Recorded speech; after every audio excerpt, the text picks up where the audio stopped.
everybody to Okay. Today's speaker graduated from college with a political science degree. Then he took the next logical step. He moved to New York City to become a comedian.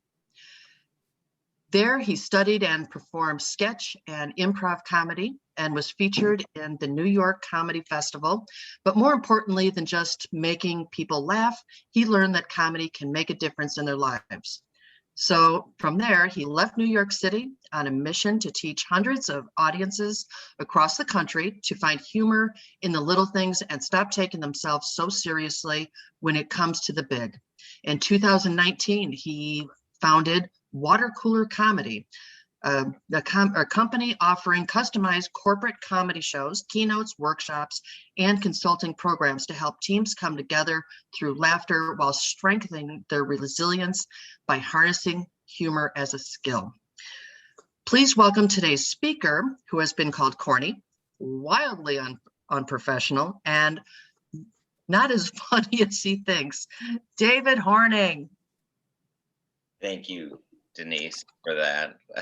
Up until the end, it was going great, but I include that stuff in my introduction, and I do that on purpose because that's feedback that I've gotten from previous presentations. And for the first 4 years of my speaking career, I resisted that kind of feedback. You know, they don't know what they're talking about. But, you know, when you do 4 years of something and you don't really catch a foothold, you're not like making money doing it, it's time to maybe widen your perspective a little bit. And I'll dive a little bit into that story later on today. Now, today is a roundtable setting. And so I decided to kind of treat this as more of an interactive experience, more of an interactive conversation. I want to kind of get a feel for where you're at as far as this topic is concerned, some of the challenges that you're facing and so on. So if you'll join me in running this experiment, this could go horribly wrong, or it could be a lot of fun in the middle. There's any number of ways this could go. Your computer is small. Making sure that everybody is on board with this experience here today. So first and foremost, we've gone through a year together, from people being unmuted, to cats walking across screens, to people doing important presentations and not realizing that their daughter was on their computer the day before and they did the entire presentation with a silly like 19 or 1800s mustache, a la like William Howard Taft or those train robbers who would tie the damsel to the tracks. How can you take yourself seriously when things like that are happening? And that's one thing that this last year has done for me. It's put things in perspective big time. So if you could, you can use the chat feature.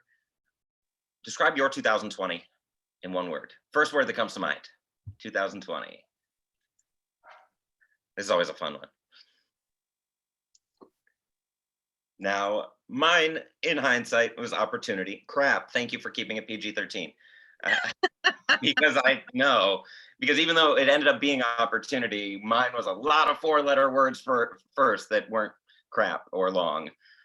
Messy, we can sum it up to one sound effect. That's probably it. That's good. Challenging, different. If somebody were to look at last year and say, same old, probably take a step back and look at this a little bit differently. Yes, yeah, all of the expletive marks. Now, like I said, mine was opportunity, but it wasn't that at first. You see, you know, when everything shut down, I'm a comedian, I'm a speaker, so all of my events were canceled, from comedy shows to speaking engagements, and I didn't know what I wanted to do. I didn't know what I was going to do. I was also pretty entrenched in the service industry here in Cleveland, and that shut down. So everything that I did to make money was just gone in the blink of an eye. And, you know, all that stress building up, and then I got COVID, which made it even better, right? I was sicker than I've ever been. I went to the emergency room. On top of that, I'm depressed. I don't know what to do. I don't want to switch to virtual because I'm too much of a people person and my programs don't come across in a virtual setting, and all this stinking thinking on top of one another. And then one day I took the thermometer out of my ear and I read it, and I had to laugh, because I can't tell you the highest I've ever been before, elevation wise, come on. But I can tell you the highest temperature I've ever been, and that is 104.5. Wow. That is it right? It's not a body temperature. That is an FM radio station, right? 104.5, The Fever. And I remember having that thought and just laughing. And what that laugh did was it shook me out of that negative frame of mind, that constant pessimism. Even though I felt sick, like that gave me just a feeling of hope. It allowed me to see beyond my current circumstance and question my thoughts leading into that. And that's what humor allows us to do. It allows us to think outside of ourselves. It allows us to think outside of a current challenge, kind of reframe it in an instant.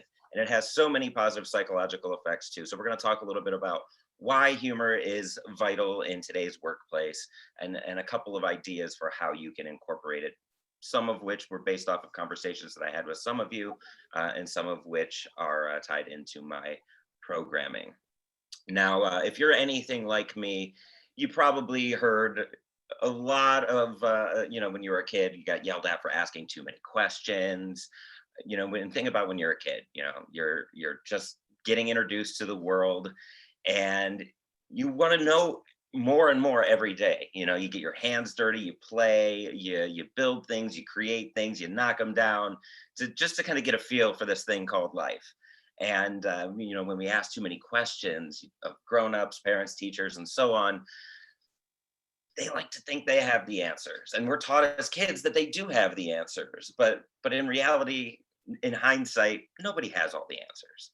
And a lot of stress over this last year was created from that frame of mind of, oh, I need to know exactly what to do next, rather than just being okay with not knowing what the next step is going to be, and being open about that, and kind of having that sense of humor about ourselves, about our situations, allows us to do that. Not only that, but it brings in the people around us. It makes us more likable. It makes us more trustworthy. Nobody wants to work with that person who has all the answers, who's never wrong, right? We'd rather work with a person who says, I'm not sure, any help you can give would be great. That rallies us together, and just kind of being okay with that is something that I think we can all take away from this last year. And one particular story and I'm going to take you back to when I was a kid again, kind of really sums up to me the narrative that we build up of what it means to work. I was sitting at my kitchen table doing homework, watching all the neighbor kids play outside. And I was about 8 years old. And I wasn't allowed to go outside and play until my homework was done. And I remember my dad coming home from work, just looking frazzled. And I looked at him, and through tears, I was like, Dad, I can't wait till I'm done with school, because then I'll never have to do homework again. He just smirked. He goes, be grateful you're still in school, David, because once you graduate from college, for the next 40 years, you are going to work at a job that you don't care about, for a boss who doesn't care about you, with people you don't like. Real uplifting, Dad. Thanks. That's a motivational quote if I've ever heard one, right? Throw that on a motivational poster and see the uptick in morale. Now, I grew up in a pretty average household, so I'm willing to bet that many of you kind of heard the same story of work, right? 5 days a week, parents were home, stressed out, kind of go through the motions, throw a quick dinner on the stove, throw on the TV, and do that 5 days a week. But then Friday night would roll around and they'd become totally different human beings. I mean, so much energy. Let's engage with the kids. Let's go out and do things. And that really kind of blew my mind, because I mean, as a kid, I had so many things I wanted to be. We have that imagination. I wanted to be a professional wrestler, a professional baseball player, a superhero, all at the same time. Like, talk about burnout. That's a lot of hours to put in during the week. I didn't have a concept of time, among other things, back then. But that sort of mentality, that another day, another dollar mentality, that another day at the office, back to the grind. That's a narrative that builds up in our minds as kids, is what it means to work. And so I've made it my mission to kind of challenge that narrative and create a new narrative around what it means to work. So any of you experienced something similar as a kid from your parents? Raise your hand or put it in the chat, me too, or same here, or whatever phrase that your parents use to describe, going back to the office. Because we've all heard something similar to that at one point in our lives or another. Now, I was always somebody who loved making people laugh. I remember the first time I made people laugh, it was during third grade science class, and it was like I unlocked an entire new realm of possibilities because I made the teacher laugh too. And that became like my goal all through school. And it got me in trouble enough times, not in too much trouble, but when it got to the point where I would go to detention, and my goal was to kind of schmooze the detention supervisor and make sure she was laughing by the time I was done. And I've kind of always done that no matter what job I've had. It's been my goal, my calling, to make light of whatever situation that I'm in, because it has really helped me through so much. And that's why I do this. Now, yeah, I always heard when I was a kid, stop always trying to make people laugh. Not everything's funny, David. You'll never make a living making people laugh. And at first, I believed them. Like I said, we're taught to believe our parents. We're taught to take ourselves seriously through their example. We're conditioned out of asking questions. But after 4 years of going to college to get a degree in something that I didn't really care about, it just happened to be at a funeral where I discovered my passion for comedy. It was also at a funeral where I discovered you're not supposed to do comedy at a funeral, but making people laugh in that situation where you're not supposed to made it all the more rewarding. Now, long story short, it was a rough couple of weeks for my family and I. And I remember it was the morning of the funeral where I kind of shook myself out of, just like when I was sick in this last year, kind of shook myself out of the depressive state I was in. I remember being in the limo where it hit me. The first three letters in funeral spell fun.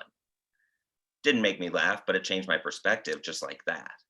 And then I noticed everybody was still crying and just that those great that feeling of just dread and stress and anger and all of those emotions just piling on top of each other. And so I decided to take that moment and chime in and say, why is everyone so sad?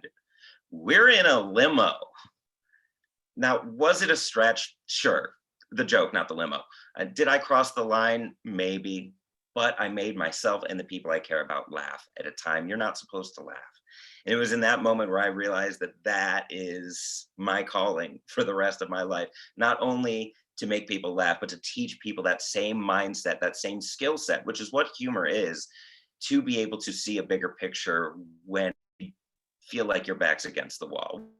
We don't know what's going to happen next. When we're being challenged by another person or a new unexpected adversity, or our plates just being overflowed with more tasks, more things that we have to accomplish. We're not getting any support from our leaders, and so on. And so I decided to choose this uphill battle of teaching humor to human resources, because really humor is an innately human skill. It's a creative skill that we tap into when we're at our best, when we're not feeling we can't be using humor and be stressed out at the same time. Right? Laughing is one of the best ways to, again, allow us to see beyond the current situation. And so, and this doesn't mean being funny. Like if you tell a joke and people just blink at you, you don't have a funny bone in your body, that's okay. There are 3 roles that you can take on in involving humor in your everyday life. You can be an appreciator, someone who's open-minded to the idea that anything can be funny. An aggregator, somebody who shares a joke that they heard, or shares memes or stories or videos with the team to further that humor message. Or you can be a humor adopter, which is somebody who actually does have that natural sense of humor, who is that person who brings the sunshine into the office. And maybe it's a comedy routine about what's going on currently at work, or maybe it is, John, a comedy routine based entirely on funerals. But early on in my comedy career, and this is important too, I put together a 5-minute bit about that part of my life, and most of the time it bombed. Because when you have 5 minutes on stage, you can't just go up there and be like, well, funerals are funny. And then the same goes in the workplace. Like, we have to be mindful of what we're talking about, who we're talking about it in front of, and really have to develop that feeling of trust and togetherness before we try to push the envelope. Especially now when we're pushing the envelope in so many new ways. There's a lot of ground that is laid before us that we haven't really been on before. I mean, we haven't been in this situation before. This is a new, uh, especially for HR, you know, all of these new tasks, all of these new responsibilities, all of these new challenges that we're facing. We haven't been there before. So humor is a skill that allows us to kind of take a step back. And I call it, you know, the purpose of humor is to be able to use ha-has to turn uh-ohs and oh-nos into ahas. Because humor is really a pattern disruptor. Right? Our brains are constantly formulating patterns based off of previous experiences. And what humor does is it interrupts that pattern. So if you're going from then this, if then this, humor throws in a, well, what about that? And it gets you seeing things a little bit differently, but the most important outcome is that it introduces new possibilities. Now, there are a lot of humor books and articles out there that cite a source which estimates that the average for, I don't know why I'm still sharing this, by the way. If you've already screen grabbed it and printed it, you've had enough time to print it out and hang it around the office. Now, what was I talking about? Okay, so there are a lot of books and articles out there that cite some unknown source which estimates that the average 4-year-old laughs about 300 times a day. And that struck me as interesting because number one, how do you survey 4-year-olds? Like I'm imagining a researcher waiting at the bottom of a slide at a Chuck E. Cheese. And sir, may I borrow a few seconds of your time? And number two, 300 is a lot of times to laugh in one day. That's about 21 times per hour, assuming the kid is up 14 hours a day. But then when I started thinking about what it's like to be a kid, again, we're constantly asking questions, allowing ourselves to be surprised and delighted by the unexpected things that come up as kids. So what if we could have that mentality as adults and not worry about being yelled at for getting our hands dirty and trying new things and thinking outside of the box a little bit?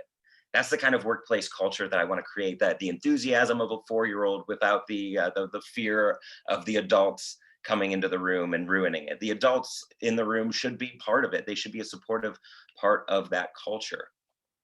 Now, that same anonymous source claims that the average 40-year-old, unfortunately, doesn't laugh as much. Who here wants to guess about how many times the average 4-year-old laughs per day? You can shout it out, you can throw it in the chat, whatever. How many times do you think, would you estimate? 15? Okay, that's a good guess. 25. 25, okay, 10, 25. So we're down 100, pretty much. Well, this source estimates that the average 4-year-old laughs 4 times, or 40-year-old laughs 4 times a day. And that seems way, way too low. But in thinking about the last year, how many days would you guess that you laughed more than 4 times? Like really laughed. I'm not talking just the, but that belly laugh, you know, side splitting, my face hurts, tears are coming from my eyes, laughter, especially at work. You know, that thing that we spend 40, 50, 60 plus hours a week doing. Now, although those numbers, the 300 and the 4, they're not backed by science. Nobody can really follow up with what the exact source of that is.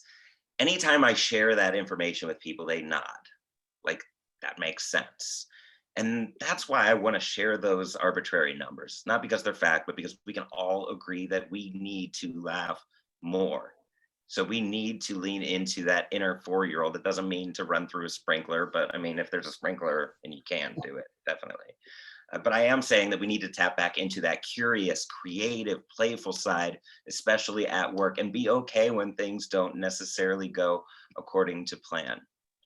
Now, back in 2020 BC, before COVID, a lot of conferences were focusing on, like the hot button topic was employee engagement. You know, for the last 20 years, we've all seen the Gallup surveys. 1 out of 3 American employees is disengaged by their work. And that's not great, but what's even more alarming is the fact that this number hasn't changed much in over 20 years, even though we're leaps and bounds ahead in behavioral and psychological research. We know how employees work best, yet most leaders stick with the same engagement techniques that are more than 20 years old. I mean, we've all worked at a job where the answer is throw more money at them. Let them wear jeans once a week. Give them a cocktail cart. I was actually having a conversation with a buddy about his work, and when I asked him if he liked his job, he told me they let us drink after work at 3. And that didn't really answer my question. So I asked him again, well, do you like your job? And he said, Why do you think they let us drink? And that's not the kind of mentality we need, especially if we're doing something, this thing and stressing about it. Researchers agree upon the number of 70%. We think about our job, we do our job, we stress about our job 70% of our waking hours. So cocktail carts aren't going to answer that, especially when we know what engages people, what gets people to buy into our work. Right now, we're facing this new challenge of retaining creative employees, of recruiting employees that fit our cultures. Now, I'm not a recruiting expert. I'm not a retention expert. That's not my field of study. But if you have a culture where people are putting your brand on their sleeve, where they are going to their family, their loved ones, their friends, and saying, you got to come to this place, man.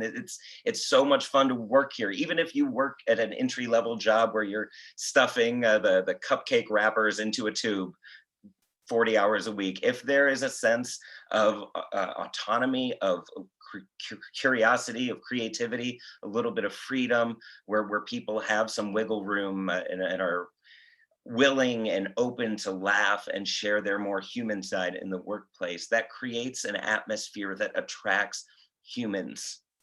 And what we've done over the last 200 years or so is we've taken a little bit of that humanity out of work. When we're focused on quotas and hitting certain metrics, that we miss out on that opportunity to be creative, to try new ways of meeting those quotas. Because if we're so focused on hitting those quotas, there's no time to be creative. There's no time to think outside of the box. You got to work this many hours and stuff this cupcake wrappers into the tube, and that limits our potential. It limits our creativity. It limits our ability to talk with one another on a human level and connect with one another on a human level, which inspires us, and it provides that intrinsic motivation to be able to laugh together. And in conversations with many of you, a lot of times what leaders, what managers, what organizations get wrong is, when it comes to recruiting, we're talking about the tasks that employees are going to do rather than what it feels like to work in this environment. So we need to change that narrative of work, right? It's more of a courtship. It's may I have this job, or so on. That was a weird thing that I tried, and I don't know if it felt right or not. I don't know if it felt right to you either. But that's not how I try to court people, just to clarify. There's a lot of bureaucratic red tape. So if somebody does have an idea, oh, we'll send it up the ladder and then we never hear from it again. Or, oh, we'll consider that.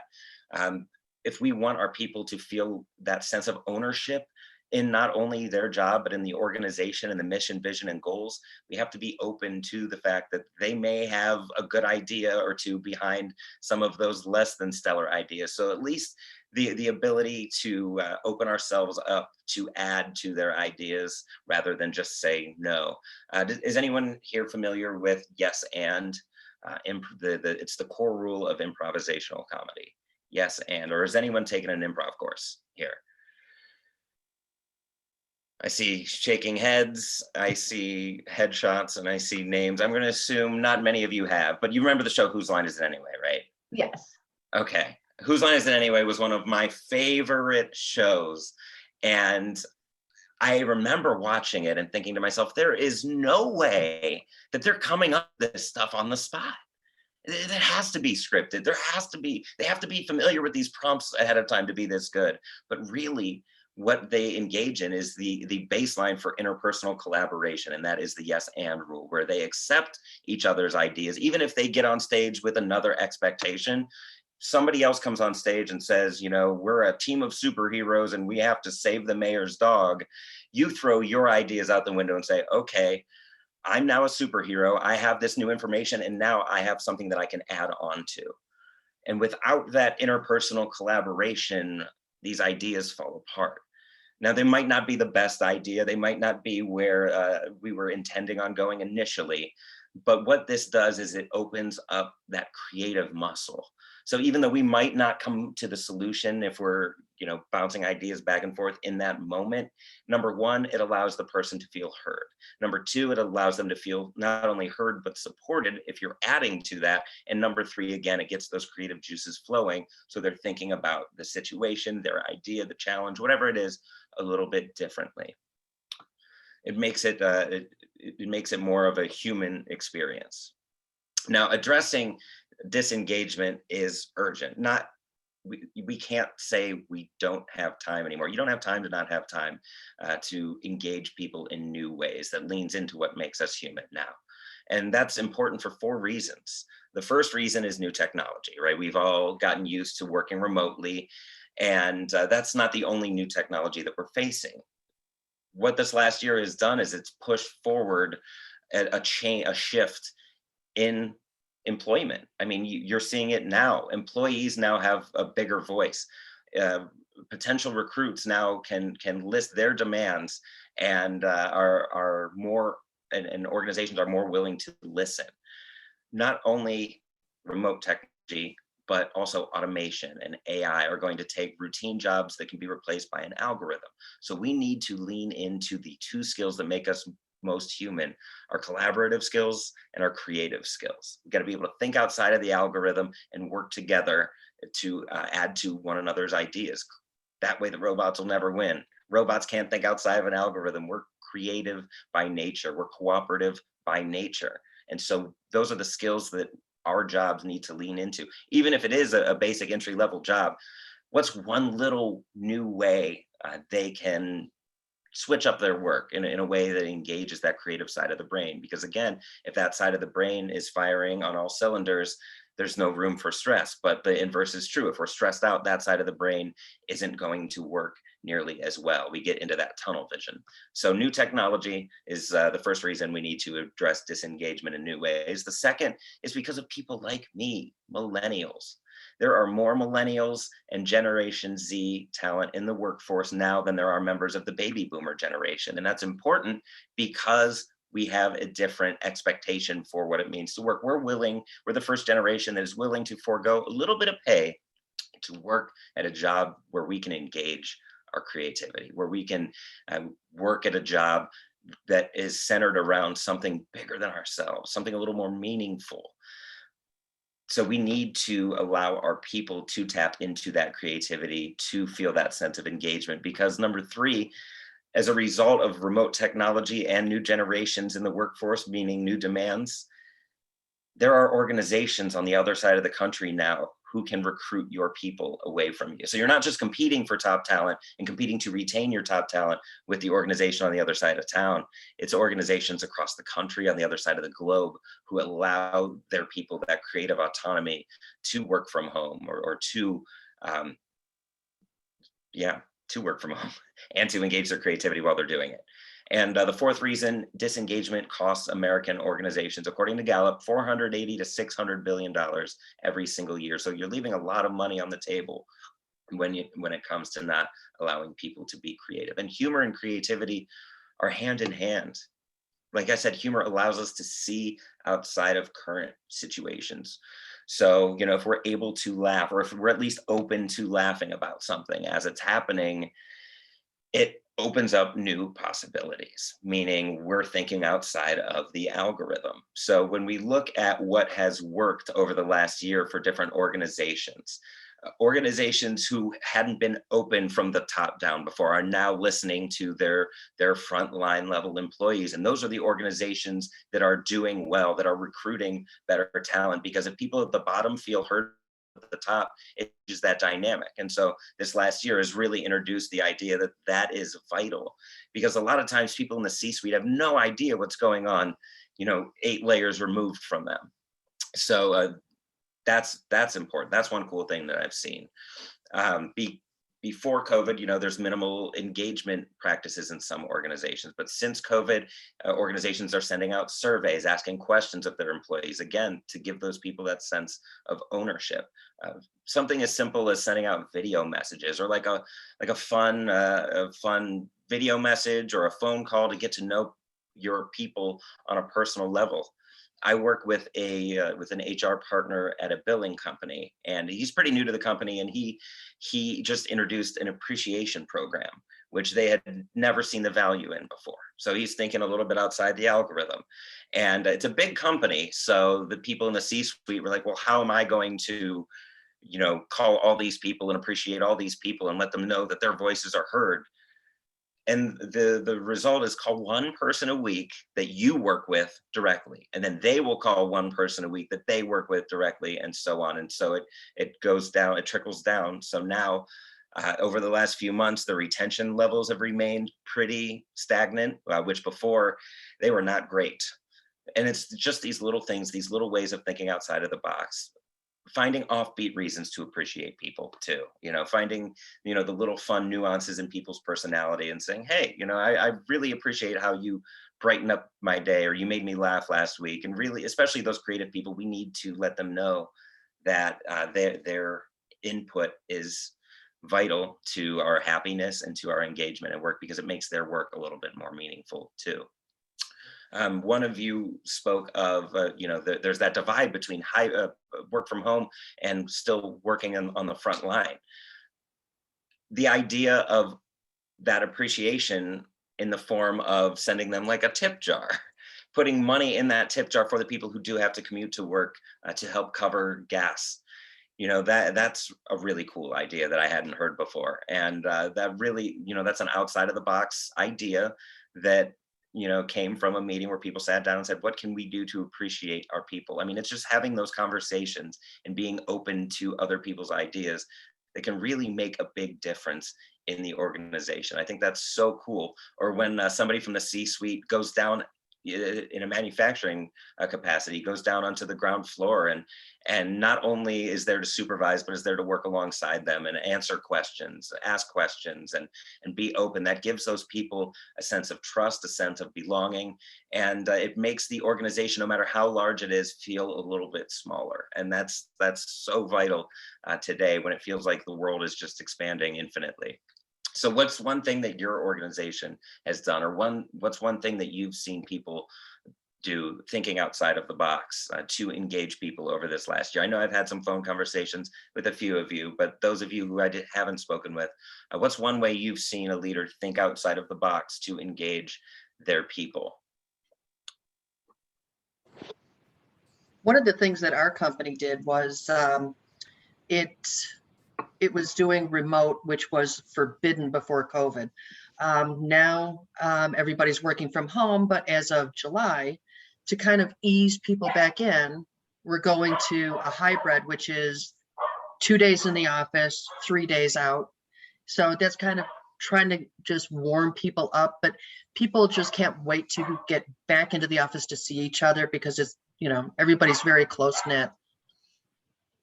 Yeah. And that's awesome. That gives people that sense of autonomy too. Like, I can work a couple days from home. I can work a couple days at work, get the best of both worlds. And I just wrote a blog post yesterday about how, we don't spend 50 hours a week with our best friends and our loved ones. Like, imagine going to Thanksgiving dinner and you've seen all of your family 50 hours a week, every week. It's not going to be special. It's just going to be the third Thursday in November where you have to compliment Uncle Gary on his dry stuffing, So we have to, just that ability to kind of separate ourselves a little bit so that we can get a fresh perspective of our coworkers, of our jobs, of our organization, and so on. That's great. Elizabeth says, sending a question of the week to get everyone to think of something funny or meaningful and to get to know everyone better. Those conversation starters are great. There is a company, I spoke with the CHRO, and it's a pretty big company. There's a few hundred people, and they have offices all over the country. And once every couple of weeks, they have a Zoom meeting where they randomize breakout rooms. So you may be talking with people that you've never met before in person, virtually, or otherwise. And then they give them an outside of the box prompt. So like prom date, or what was your first car? Because these are these human experiences that kind of humanize us. And typically with those kinds of experiences, there's a laugh that goes along with it, especially when we're talking about those awkward formative years being in high school, where we're trying to be somebody we're not, to fit into, and in hindsight, we're like, what was I thinking? So there's always a funny story there that gets us to open up and connect on a human level. So we're not seeing one another as job titles, but we're seeing one another as human beings. Virtual bingo every Friday over lunch. Is it a traditional virtual bingo, or is it like a 2020 bingo card, or like one of those more creative And that's one that I've seen too. I spent a lot of time in the service industry, and those shifts can be very, very stressful. And a bartender at a restaurant that I didn't work at, but I went to all the time. It was a great place to go. Everybody, I mean, their retention rate was pretty high. They had a bingo card for things that always happened in shifts that would like stress everybody out. But putting them on a bingo card and checking them off made, lowered the stakes a little bit. It just provided a new perspective. So it's little things like that. When I say humor in the workplace, I'm not saying like kick down the door, we're changing everything, and then pulling out a squirt gun and shooting your CEO with it. Like that's not what we're talking about. It's little changes, although we might want to do that every once in a while. The HR team does an icebreaker question at our weekly meeting. We hold company trivia every Friday over lunch using Kahoot, which is an amazing word, by the way. I don't think that word gets enough appreciation. But yeah, little things like company trivia, asking questions, having people submit trivia questions about themselves to kind of get to know each other, like who went to this high school and lettered in lacrosse 4 years or something like that, to kind of get to know each other. We're not necessarily using humor in a ha-ha setting, but it's that outside of the box way of looking at how we engage one another day in and day out. And, if we're looking forward to little things like that, it changes that narrative of work. It's not that another day, another dollar mentality. And using humor in the workplace, like I said, it makes us more creative. And like I said, it doesn't always have to end in a laugh, but when we do laugh together, it is very rewarding. In fact, a study done by the University of Maryland found that when teams laugh together before solving creative problems, they're 28% more effective at solving those problems. And what they did is they just showed one group a funny video. They showed another group a neutral video, think like a nature documentary or something. And then both groups were tasked with solving the same problems. The group that was shown that funny video solved those problems at a rate of 58% versus 30% in the other group. So there are real positive outcomes when it comes to using humor at work that let us engage our creativity. And the beauty of humor in the workplace is that most people want it. Employees want their leaders to show a sense of humor, right? A Bell Leadership Institute survey of 2,700 employees found that the two most desired traits that these employees had in their leaders were a sense of humor and a strong work ethic, meaning somebody who works hard but doesn't take themselves too seriously. And this doesn't mean they're laughing and joking all the time. It means that if I have an idea and I present it to my leader, they're more open to it because I've seen them laugh at their own mistakes. I've seen them laugh at their own bad ideas. I've seen them change their behaviors based off of the fact that they were self-aware enough to laugh at themselves. And so we're not walking on eggshells as we're having conversations with fellow human beings. And not only do employees want their leaders to have a sense of humor, but executives want their employees to have a sense of humor. A Hodge Cronin and Associates survey of 700 CEOs found that 98% of those CEOs, they preferred job candidates to have a sense of humor. And also in a Robert Half survey, 84% of CEOs said that employees with a sense of humor do a better job. So it gives off the perception that we're doing better work when we have a sense of humor. It makes us more likable. If you laugh with somebody multiple times, it's harder to dislike that person. And so just kind of being open to those funny things, those silly things that happen in the workplace, that's vital. But the problem is we've been asking the wrong questions. I was talking about asking questions as a kid earlier, which is key to our growth. But somewhere along the way, we started changing the questions from like why and how to either or questions. So a big obstacle that I run into when I meet resistant leaders, people who are resistant to using humor in the workplace, they're asking the question, well, should we or shouldn't we use humor at work? Or will this work or will this not work? There's only two answers to those kinds of questions. The questions that we need to ask are, how can we make humor work?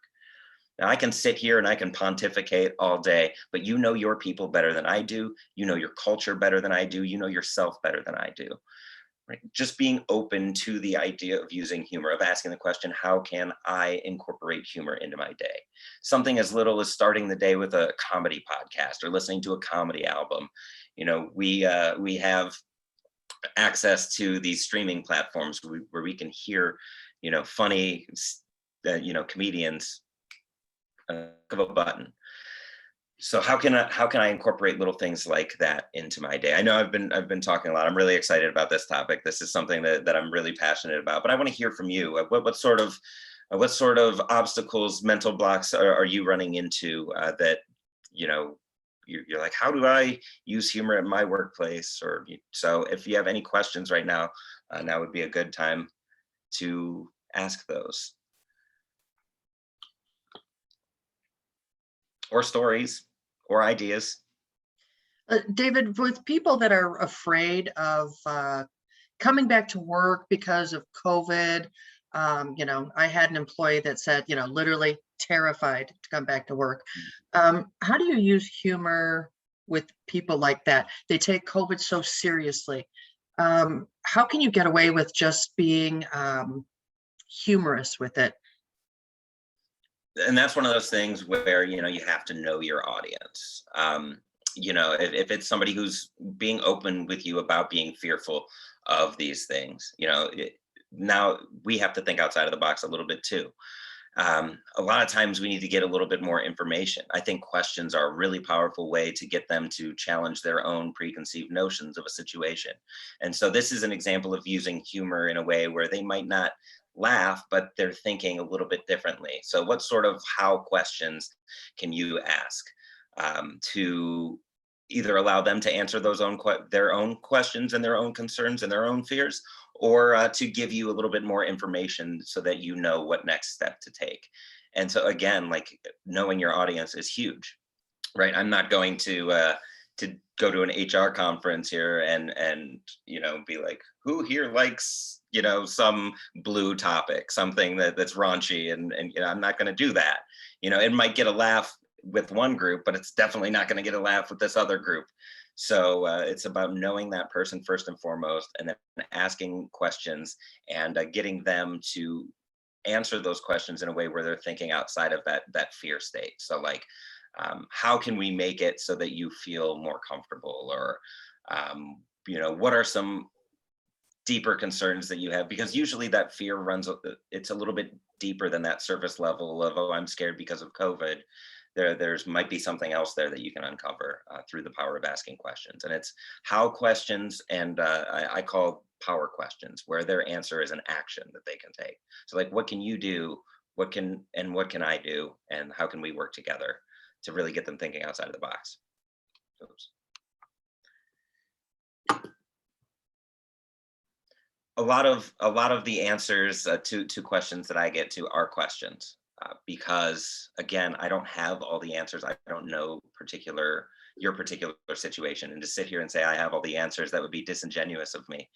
That's one key aspect of using humor at work, is being vulnerable, is being willing to share that lack of knowledge that we have, because that's really where humor comes from, is not having the answers. Is we are where we are. We want to go over here. We have this goal, this metric that we need to hit. This outcome that we want to get, but we don't have all the answers to get from where we are to there. And humor kind of makes us okay with that gap, being able to laugh at it, being able to think outside of the box, and approach that situation from a different angle.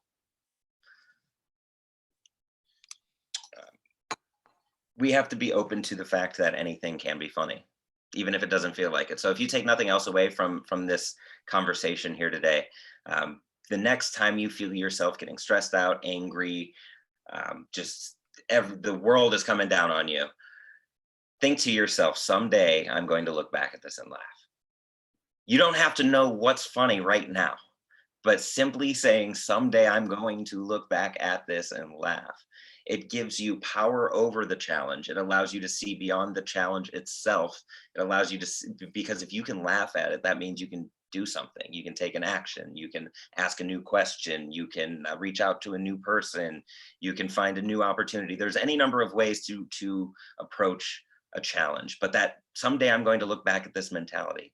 We've all had parts of our past where we can now look back and laugh, where in that moment it was awful, embarrassing, and where I'm never going to work another day at this job in my life, and but being able to say someday I'm going to look back at this and laugh, it makes that challenge temporary. You know what, David, you're right. I've done that in certain situations, and it's, it wasn't funny then, but it's really funny now. I worked for a different company where, I reorganized the HR department and I compartmentalized it, but I cross-trained everybody, and everybody complained to me about cross-training. And the joke was, well, you never know, you can get hit, anybody can get hit by a bus tomorrow. And my payroll coordinator did get hit by a bus, and it wasn't funny then. She ended up having to have a hip replacement. She was in her car when she got hit, but it wasn't funny then. We had to really scramble. No matter what, everybody needs to get paid. But we look back at it now and laugh because people say that, and it became a reality. And she's past it, and she's healthy, but I do look at things and say, not funny now, but it's gonna be funny soon. Oh, absolutely. And that's what I call thinking like a comedian, because it's taking a situation and looking beyond it in that moment by simply saying, someday I'm going to look back at this and laugh. I get on stage and I'm rusty. It's been a while since I've really gotten in front of an audience in person. And that's a muscle that can atrophy. And in the back of my head, it's like, this is going to be a story either way. So just seeing things as, material for your story. Someday I'm going to look back at this and laugh. It's a tool that if more of us had, we would take ourselves a little bit less seriously, and we'd be able to approach our challenges from a fresher perspective, feeling renewed, energized, and like a human being. We need to lean into that. Oh, great. Well, David, thank you so much for sharing your time with us today. I wanted to make a few announcements. Well, actually, just one for me. Our next speaker for July 8th, it will be Frank Delbardo. He's a principal with Matsuda Funai, and we're lucky to have him. He handles administrative matters before EEOC, Department of Human Rights, Illinois Department of Employment Security, Illinois Department of Labor. He counsels he counsels clients in employment wager and law matters. So next month is going to be kind of important, especially with people coming back to work after COVID. He's going to put some insight into that. So I'm hoping that we get a really good turnout. Mike, did you have any announcements? Just we have the net walking, right? Trying to get out a little bit face to face and with everybody in person. So that's June 12th out in Lake Forest. Everything's on the website as well. And then I think we still have the emerging professionals. So if you have yourself or emerging professionals in your organization that might want to network, that's June 16th from 6 to 7 as well. I think that's on the website also. So just wanted to mention those. David, thank you very much. I think I got my 4 laughs in for the day, so I'm good. I'm above average. So appreciate it a lot. Likewise. And I put a link to a landing page in the chat. If anybody has any other questions, I have a free webinar that I'm doing at the end of the month on June 25th. And there's a slide deck associated with what I talked about today, as well as a couple of articles that I've written. You can find all of that there. And reach out to me on LinkedIn. I'd love to chat. Awesome. Thank you. Thank you. Okay, well, we got a little bit more time that we're going to give back to you. So everybody, I hope you have a great day, and I hope to see you on July 8th. Bye, everybody. Bye. Thanks, David. Bye. Thank you. It was great meeting all of you. Thanks, David.